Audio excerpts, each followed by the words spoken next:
खुदावंद खुदा जो है और जो था और जो आने वाला है, यानी कादर मुतलक फरमाता है, मैं अल्फ़ा और ओमेगा हूँ। उस जिंदा खुदा के पाक और मुबारक नाम में आप सबकी सलामती हो।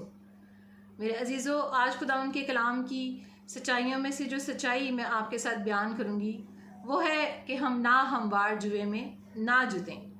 खुदावंद का कलाम बड़ी वजाहत के साथ, बड़ी क्लियरली हमें ये बात सिखाता है कि हम ना हमवार जुए में ना जुतें। और वो बहुत से जवान बेटे और बेटियां जो अपने लिए जीवन साथी का जब इंतखाब करते हैं तो वो ज़रूर है कि खुदावंद के कलाम की इन सच्चाइयों को अपने सामने रखें। और वो वालिदैन जो अपने बेटे और बेटियों के लिए जब जीवन साथी का इंतखाब करते हैं तो वो भी खुदावंद के कलाम की इन सच्चाइयों को जो है वो अपने सामने रखें। क्योंकि जब हम खुदावंद के कलाम की इन सच्चाइयों पर, इन हदायत पर जब अमल नहीं करते, जब हम ऐसे जीवन साथी का इंतखाब करते हैं जो खुदा के साथ वफ़ादारी से नहीं चलता, जो हमारे लिए एक ना हमवार जुआ होता है, तो फिर मेरे अजीज़ों हमें अपनी ज़िंदगी में बहुत सी मुश्किलात का जो है वो सामना करना पड़ता है। और खुदावंद का कलाम इस ताल्लुक़ से बड़ा खुदावंद हमें बड़ी वजाहत के साथ खुदावंद का कलाम जो है वो हमारी तरबियत करता है, हमारी रहबरी और रहनुमाई करता है, ताकि हम खुदावंद के कलाम की इन सच्चाइयों को सुने, सीखें, समझें और इनके मुताबिक अपनी ज़िंदगियों को जो है वो गुजार सकें। तो इससे पहले कि हम खुदावंद के कलाम की इन सच्चाइयों को सीखें, आए हम सब अपनी आंखों को बंद करेंगे और खुदावंद से कहेंगे कि वो हमें अपना वफ़ादार बनाए, वो हर रोज़ हर दिन हमें अपने साथ चलना सिखाए और कलाम की सच्चाइयों पर खुदावंद खुदा जो है वो हमें अमल करने की जो है वो तौफीक बख्शे। खुदावंद खुदा, हम तेरा शुक्र अदा करते हैं, तेरी तारीफ़ और तेरी सताइश करते हैं कि इस वक्त हम जो तेरे कदमों में आए हैं। खुदावंद खुदा, मैं तेरे बेटे और बेटियों को, खुदावंद तेरे इन प्यारों को, खुदावंद तेरे अजीज़ों को खुदावंद तेरे हाथों में दे देती हूँ, जो तेरे प्यारे हैं, जिनसे तू मोहब्बत रखता है। खुदावंद हम सब तेरी हजूरी में आते हैं और जितने खुदावंद तेरे बेटे और बेटियाँ, खुदावंद जितने वालिदैन जब इस खुदावंद तेरे कलाम को सुनते हैं तो खुदावंद तेरा कलाम उनकी ज़िंदगियों में खुदावंद जड़ पकड़े खुदावंद, और ये 100% खुदावंद तेरा कलाम फल लाए। खुदावंद हम तेरा शुक्र करते हैं, तेरा कलाम कभी बेतासीर नहीं लौटता खुदावंद। ये हम ही नकम्मे हैं खुदावंद, हम ही कमज़ोर हैं जब तेरे कलाम की सच्चाइयों पर जब अमल नहीं करते तो फिर हम अपनी ज़िंदगियों में दुख उठाते हैं। इसलिए खुदावंद मैं तुझसे मिन्नत करती हूँ कि आज खुदावंद तेरे बेटे और बेटियाँ जब तेरे कलाम को सुने, इसे कबूल करें, इसे अपने दिलों में बसने दें और तेरे कलाम के मुताबिक अपनी ज़िंदगियों को गुजार सकें और अपने लिए एक ऐसे जीवन साथी को चुने जो तेरी मर्जी में शामिल हो। खुदावंद तेरा शुक्र हो, खुदावंद तेरा ही शुक्र हो कि तू अपने बच्चों की दुआ को सुनता है, तू उन्हें जवाब देता है, और जो तुझसे जुड़ जाते हैं, जो तुझसे मोहब्बत रखते हैं, जो तुझसे मदद को तलब करते हैं, तो खुदावंद तू उनकी मदद ज़रूर करने के लिए तैयार रहता है। तेरा हूँ या रब, मैं तेरा हूँ, तेरा हूँ या रब, मैं तेरा हूँ। हाँ हर रोज़, हाँ हर बात करती साफ तेरी कुदरत। तेरा हूँ या रब, मैं तेरा हूँ। वफ़ादार मुझे यीशु बना, वफ़ादार मुझे यीशु बना। हाँ हर रोज़, हाँ हर वक्त वफ़ादार तेरी कुदरत, वफ़ादार मुझे यीशु बना। तेरा हूँ या रब, मैं तेरा हूँ, तेरा हूँ या रब, मैं तेरा हूँ। हाँ खुदावंद खुदा, हम तेरे हैं और तू हमारा ज़िंदा खुदा है। खुदावंद तू हमें अपने वफ़ादार रहने की तौफीक बख्श दे। खुदावंद हम 1 साल नहीं, खुदावंद हम चंद महीने नहीं, खुदावंद हम चंद दिन नहीं, चंद लम्हे नहीं, बल्कि खुदावंद खुदा हम हर रोज़, हर दिन, हर सेकंड खुदावंद हम तेरी फर्मा बरदारी में गुजार सकें, हम तेरी फर्मा बरदारी में रह सकें। और खुदावंद खुदा हम अपनी ज़िंदगी के हर एक फ़ैसले में हम तेरी मर्ज़ी को शामिल करें, हम तेरी मर्ज़ी को जानें। खुदावंद इस वक्त खुदावंद आज का तेरा कलाम एक एक जान, एक एक ज़िंदगी के लिए बाइसे बरकत हो और हमें हर रोज़ अपने वफ़ादार बनने की तौफीक बख्श दे। हम तेरा शुक्र अदा करते हैं। ये सब कुछ हम तेरे बेटे यीशु के नाम से मांग लेते हैं, आमीन। मेरे अजीज़ों, आज हम कलाम मुक़द्दस में से जो सीखेंगे सच्चाई वो आप मेरे साथ निकालें। करंथियों के नाम पालूस रसूल का दूसरा ख़त, उसका 6 बाब, उसकी 14 आयत में से 14वीं आयत को मैं आपके सामने पढ़ूंगी, आप सब निकालें। करंथियों के नाम पालूस रसूल का दूसरा ख़त, उसका 6 बाब और उसकी 14वीं आयत। इसमें जो लिखा है, बेईमानों के साथ ना हमवार जुए में ना जुतो, क्योंकि रास्तबाजी और बेदीनी में क्या मेल जोल, या रोशनी और तारीकी में क्या शराकत। मेरे अजीज़ों, खुदावंद का कलाम किस कदर वजाहत के साथ क्लियरली ये बात हमें सिखाता है, समझाता है कि रोशनी और तारीकी में क्या शराकत, या बेदीनी का जो है वो क्या आपस में जो है वो मेल जोल, रास्तबाजी और बेदीनी कैसे एक दूसरे के साथ जो है वो जुड़ सकती है, रह सकती है। और खुदावंद का कलाम बड़ी वजाहत से हमें ये बात सिखाता है। और खुदावंद का कलाम ये हमें सिखाता है कि एक ईमानदार जो शख्स है, एक ईमानदार जो औरत है, वो एक ईमानदार जीवन साथी का नील इंतखाब करे, और इसी तरह एक ईमानदार जो मर्द है वो भी अपने लिए एक ईमानदार औरत का इंतखाब करे। और खुदावंद का कलाम हमें ये सिखाता और समझाता है कि हम किसी तरह से भी अपने लिए जो है वो ना हमवार जुए का इंतखाब ना करें, क्योंकि जब हम ना हमवार जुए का इंतखाब करते हैं तो फिर हम अपनी ज़िंदगियों में दुख को उठाते हैं। और मेरे अजीज़ों, कलाम मुक़द्दस में इस आयत में इस बात को दो लिहाज से जो है वो, दो तरह से जो है वो बयान किया गया है। और कलाम मुक़द्दस बड़े वाज़िया तौर से हमें ये बात कहता है। पहली बात जो ये है कि वो हमें अपने खुदा के साथ चलते हुए, ईमानदार होते हुए, खुदावंद का कलाम हरगिज़ हमें ये इजाज़त नहीं देता कि हम दूसरे मज़ाहब में जो है वो शादियाँ करें। वो मुख्तलिफ़ मज़ाहब, हिंदू, सिख या अहले किताब, वो कोई भी किसी किस्म के भी हम दुनिया में बहुत से मज़ाहब देखते हैं, लेकिन खुदावंद का कलाम हमें किसी तरह से भी इनके साथ अहद बांधने से, इनके साथ जुड़ने से खुदावंद का कलाम जो है वो हमें मना फरमाता है। और खुदावंद के कलाम में ये बड़ी क्लियर ये बात दर्ज है कि हम ऐसे लोगों के साथ जो है वो हरगिज़ अज़दवाज के रिश्ते में जो है वो ना जुड़ें, हम उनके साथ कोई अहद ना बांधें। हम इन सब से, इन तमाम मज़ाहब से बेइंतहा मोहब्बत करते हैं, हम इनके साथ मेल जोल रख सकते हैं, हम इनसे अच्छी दोस्ती रख सकते हैं, हम इनसे मिल सकते हैं, हम यीशु मसीह की मोहब्बत में इनसे बेइंतहा प्यार करते हैं, क्योंकि खुदावंद यीशु मसीह भी दुनिया के तमाम इंसानों से प्यार करता है और उसने अपना आप सबके लिए दिया है। और यीशु मसीह की मोहब्बत जो है, जो उसने पैगाम जो मोहब्बत का दिया है, वो हम सब का तमाम मज़ाहब के लिए है और हम सब से मोहब्बत करते हैं। लेकिन कलाम मुक़द्दस में जो बात, जो हुक्म दर्ज है, वो खुदा ने अपने लोगों को, ज़िंदा खुदा ने ये हुक्म दिया है कि वो हरगिज़ गैर ईमानदारों के साथ, गैर मज़ाहब के साथ जो है वो ऐसे रिश्तों को इस्तवार ना करें, ऐसे रिश्ते ना जोड़ें जिनके लिए खुदावंद ने उनको मना फरमाया है, जिनके लिए खुदावंद ने उनको मना किया है। और खुदावंद का कलाम हमें बहुत क्लियरली इस बात को समझाता और सिखाता है कि हम हरगिज़ ऐसे मज़ाहब में जो है वो शादियाँ ना करें, क्योंकि हमारे ईमान की बुनियाद जो है वो दूसरे मज़ाहब से बिल्कुल मुख्तलिफ है। इसलिए हमें किसी भी ऐसे रिश्ते में, ऐसे अज़दवाज में जो दूसरे मज़ाहब से ताल्लुक़ रखते हों, हमने हरगिज़ वहाँ पर शादियाँ नहीं करनी हैं।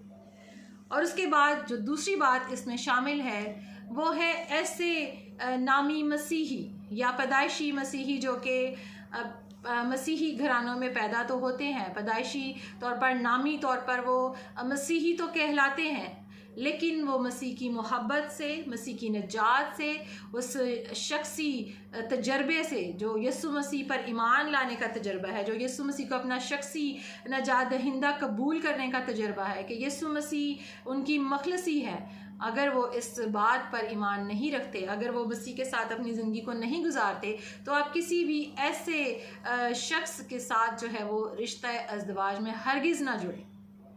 खुदा उनका कलाम ये हमें सिखाता है कि हम किसी भी ऐसे मसीही के साथ जो सिर्फ नामी मसीही है, जो नजात के तजर्बे को हरगिज़ नहीं रखता, जो यीशु को अपना शख्सी नजात दहिंदा हरगिज़ कबूल नहीं करता और जो यीशु के साथ अपनी ज़िंदगी को लायक तौर से नहीं गुजारता, तो एक ईमानदार मर्द और एक ईमानदार औरत हरगिज़ अज़दवाज में ऐसे रिश्ते के साथ ना जुड़े, ऐसे शख्स के साथ ना जुड़े, अज़दवाज में ऐसे रिश्ते को अपनी ज़िंदगी में मत शामिल करे जो खुदावंद यीशु मसीह को अपना शख्सी नजात दहिंदा कबूल नहीं करता और जो उसके साथ नहीं चलता। और हम कलाम मुक़द्दस में हम देखते हैं, अगर हम इस्तिस्ना उसका 7वां बाब उसकी 4थी आयत आप मेरे साथ निकालें, पुराने अहद नामा में हम इस्तिस्ना की किताब में से पढ़ेंगे, आप सब मेरे साथ निकालें। यहाँ पर खुदा के कलाम मुक़द्दस में हमें ये हिदायत मिलती है और यहाँ पर ये हुक्म है खुदा का, उसमें लिखा है इस्तिस्ना उसका 7वां बाब 3री से 4थी आयत में आप सबके सामने पढ़ूंगी। यहाँ पर लिखा है, तो उनसे ब्याह शादी भी ना करना, ना उनके बेटों को अपनी बेटियां देना और ना अपने बेटों के लिए उनकी बेटियां लेना, क्योंकि वो तेरे बेटों को मेरी पैरवी से बरगजिश्ता कर देंगे ताकि वो और माबूदों की इबादत करें। यूँ खुदावंद का गज़ब तुम पर भड़केगा और वह तुझको जल्द हलाक कर देगा। अब मेरे अजीज़ों, खुदावंद के कलाम में ये क्लियर बात हमें नज़र आती है कि खुदा ने कहा है कि तुम अपने बेटे और बेटियां जो है वो उनको ना देना। अगर हम इसी हिस्सा का थोड़ा सा अगर हम पीछे से अगर हम इसकी चंद आयत को पढ़ें तो वहाँ पर हमें ये बात नज़र आती है कि खुदा ने उनसे कहा कि तू उनसे कोई अहद ना बांधना और ना उन पर रहम करना। अब हम देखते हैं कि जब मर्द और औरत जब अज़दवाज के रिश्ते में बंधते हैं तो वो खुदा के सामने जीवन भर साथ रहने का अहद करते हैं, खुदा के सामने साथ रहने का वादा करते हैं कि अब वो जीवन भर एक दूसरे के लिए हैं और वो अज़दवाज के रिश्ते में एक दूसरे के साथ जो है वो अपनी ज़िंदगी को गुजारें।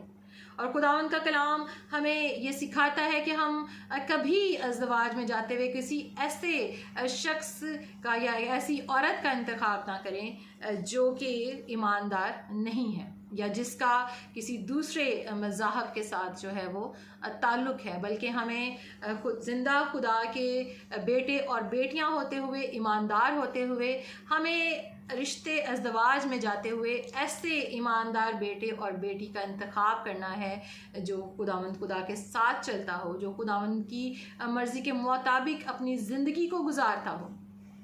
और कलाम मुक़द्दस की इस सच्चाई को हमें जानने और समझने और इसके मुताबिक अपनी ज़िंदगी को गुजारने की ज़रूरत है, क्योंकि अगर हम कलाम मुक़द्दस की सच्चाई के मुताबिक अपनी ज़िंदगी नहीं गुजारेंगे, उसके मुताबिक फ़ैसला नहीं करेंगे, तो मेरे अजीज़ों फिर आपको अपने रिश्ते अज़दवाज में बहुत सी मुश्किलात का सामना करना पड़ेगा। और फिर सबसे बुनियादी और बड़ी बात जो आपकी ज़िंदगी में होगी, खुदा की मर्ज़ी आपकी ज़िंदगी से जाती रहेगी और खुदा का जो हाथ है वो आपकी ज़िंदगी से हट जाएगा और फिर आप अपनी ज़िंदगी में बहुत सी खराबियों को देखेंगे।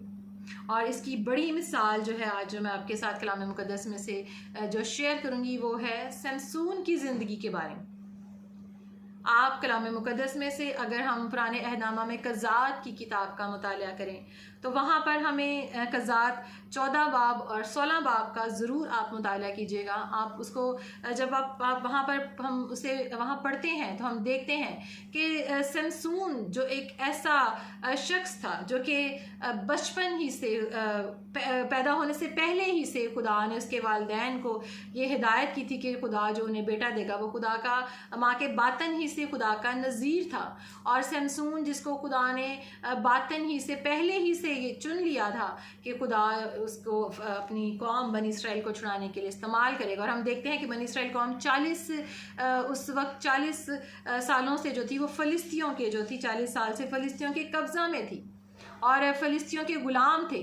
और फ़लिस्तियों के ग़ुलाम होने की जो उनकी बड़ी वजह थी कि उन्होंने खुदा की नाफरमानी की थी।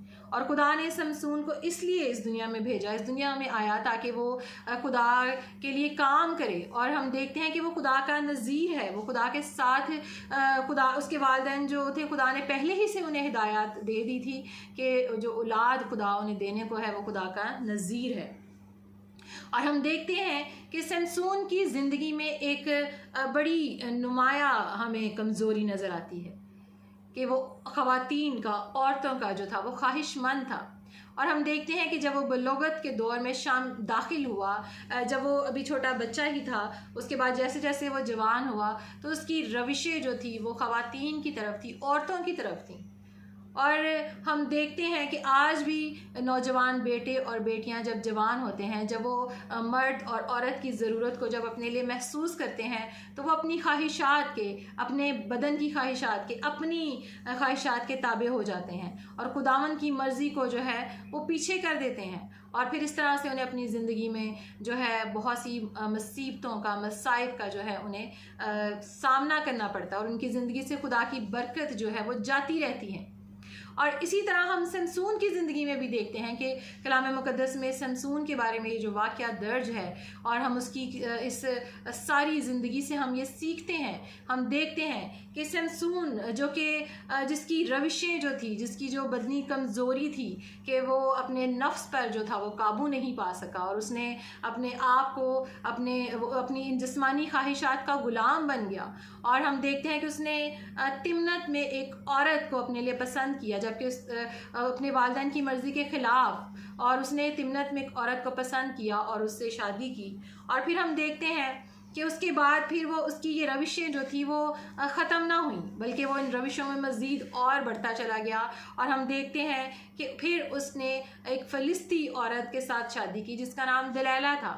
और हम देखते हैं कि यही वो दलैला, वो औरत थी जिससे जो समसून की ज़िंदगी में खुदा से उसकी दूरी का जो था वो सबब ठहरी और उसका सारा जोर जाता रहा। खुदा का मसा, खुदा की हजूरी जो उसकी ज़िंदगी पर थी, उसका जो वो बचपन से, जो पैदाइश से पहले ही खुदा के लिए नज़ीर मुकर्रर हुआ था। और हम देखते हैं कि समसून की ज़िंदगी में खुदा का ज़ोर, खुदा का मसा जो था उसकी ज़िंदगी से जाता रहा।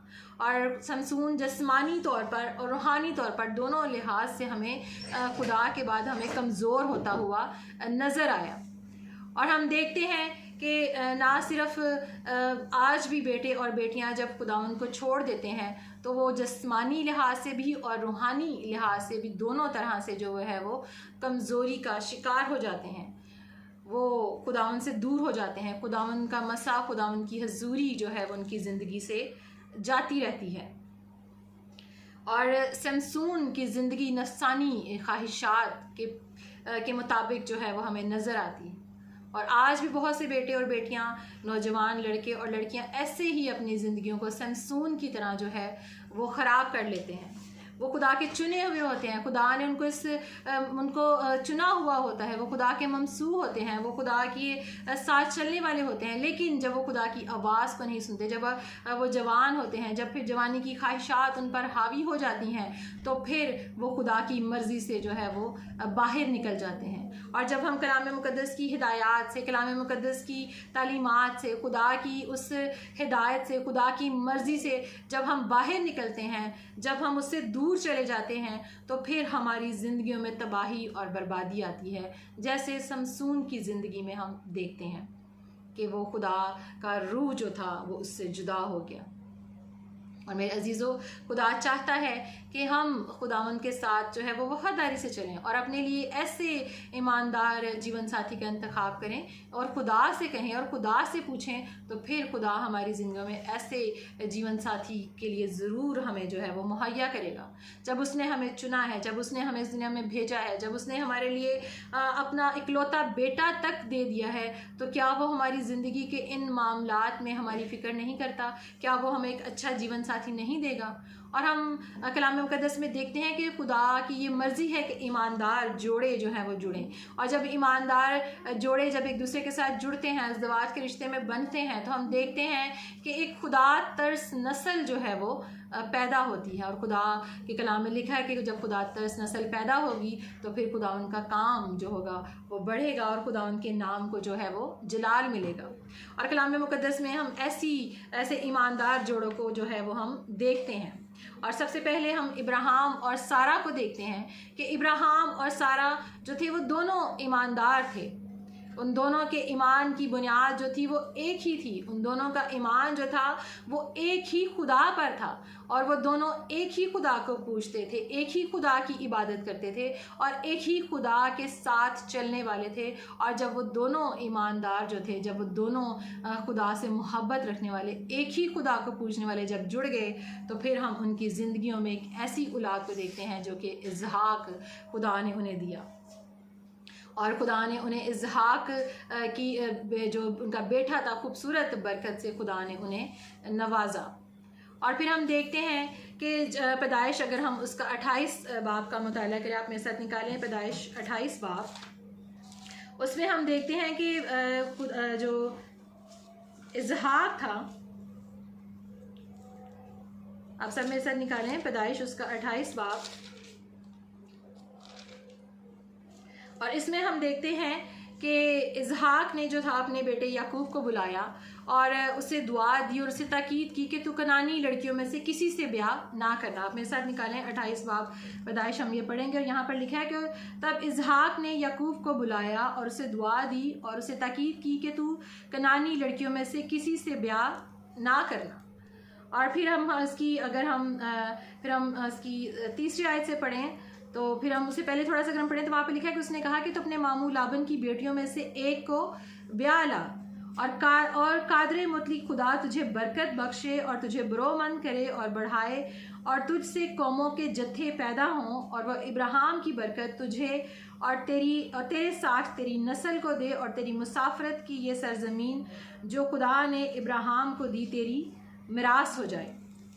अब यहाँ पर ये बात हमें और वजाहत के साथ पता चलती है कि जिस तरह से इसहाक ने अपने बेटे याकूब को नसीहत की कि वो अपने मामू लाबन की बेटियों में से एक से शादी करे, और फिर उसके बाद हम देखते हैं कि फिर उसने कहा कि वो इब्राहिम की बरकत तुझे और तेरी मिरास को जो है वो मिले, यानी हमें नस्ल दर नस्ल उस मिरास की बरकत हमें जो है वो नज़र आती है। जब ईमानदार जुड़ते हैं, जब खुदा की मर्ज़ी में जुड़ते हैं, खुदा की मर्ज़ी को पूरा करते हैं, तो फिर उनकी ज़िंदगियों की बरक़ात जो है वो उनकी नस्ल तक जो है वो मुंतकिल होती हैं।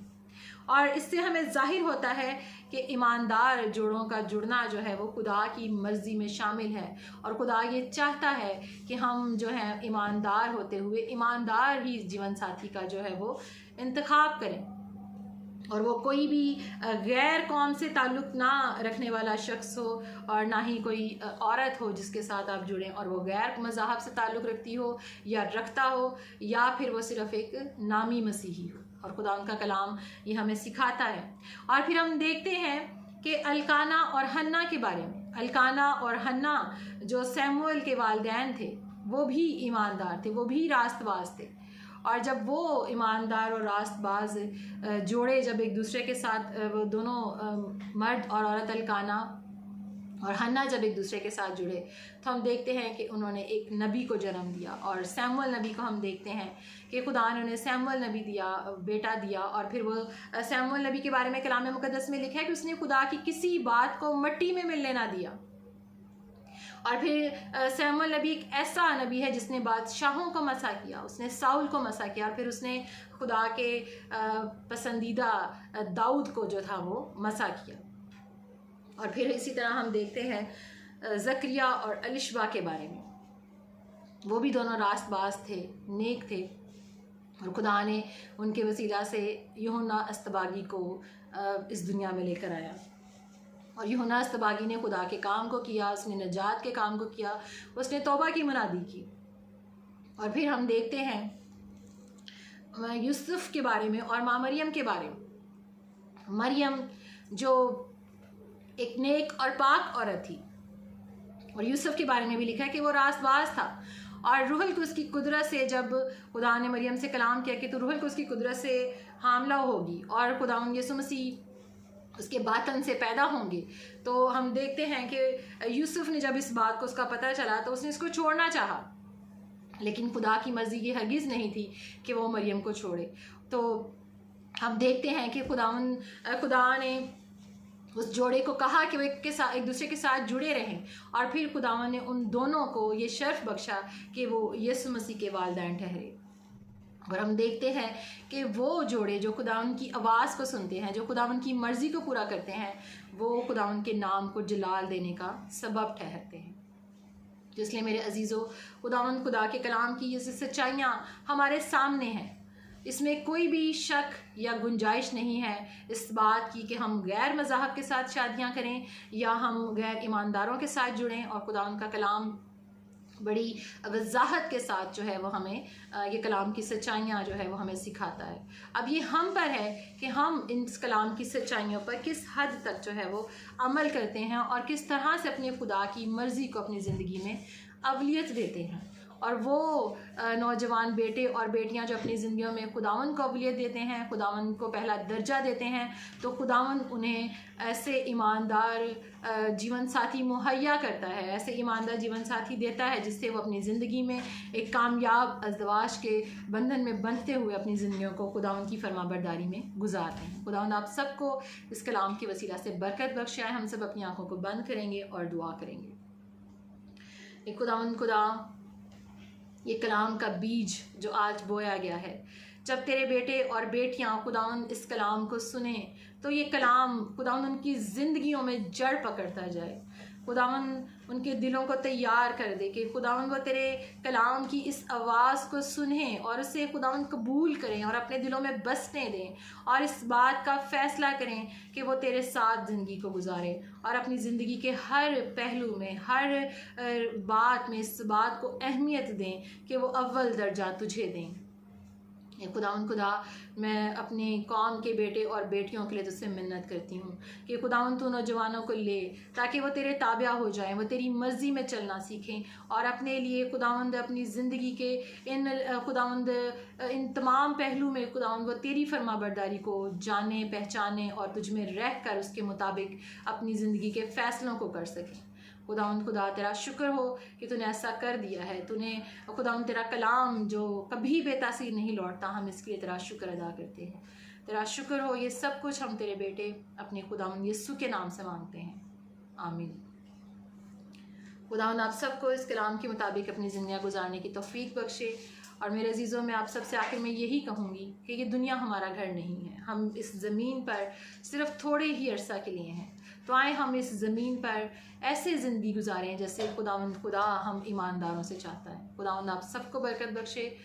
This world is not our home. God's warriors, disciples and believers, get ready, be faithful and be strong. God bless you all.